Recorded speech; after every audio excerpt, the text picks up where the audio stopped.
thinking of a robotic large-scale additive manufacturing system, we need to keep in mind that the machine is composed of different components, both in terms of hardware and software. All of these components must be integrated all together through a centralized automation and control infrastructure. So of course, automation and control play a key role to bring the user the experience that it's truly fully integrated.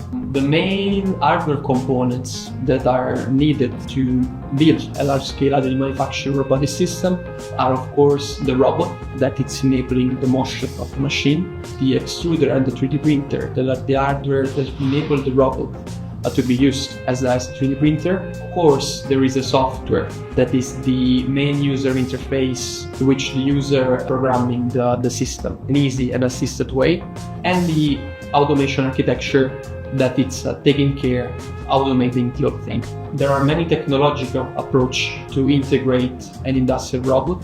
The approach we decided to adopt in Caracol is based on an open architecture logic. The reason why we decided to adopt an open architecture development is because we want to be independent in the way we adjust our technological roadmap and in the way we can implement feedbacks from the market to be able to quickly implement new features and adjust our own roadmap according also to strategical decisions.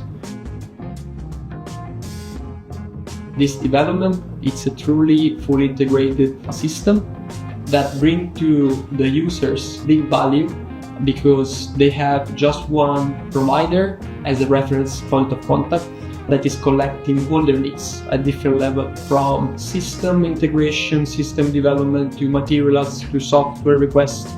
We catalyze all of these requests being owner and developer of our own technology as a whole.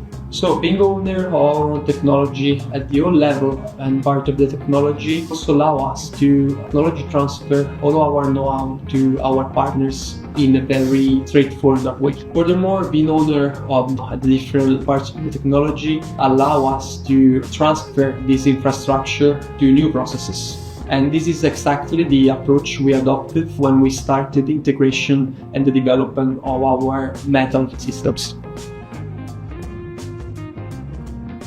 Deciding to adopt fully integrated system bring a lot of value to users. Main one probably is in terms of responsiveness and efficiency in terms of service.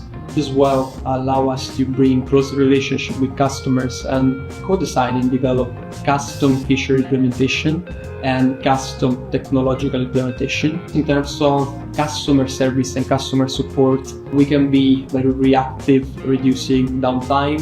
We can be very efficient for maintenance and can build a training solution to technology transfer our know-how at different levels, from design for additive manufacturing to materials to part planning and software strategy.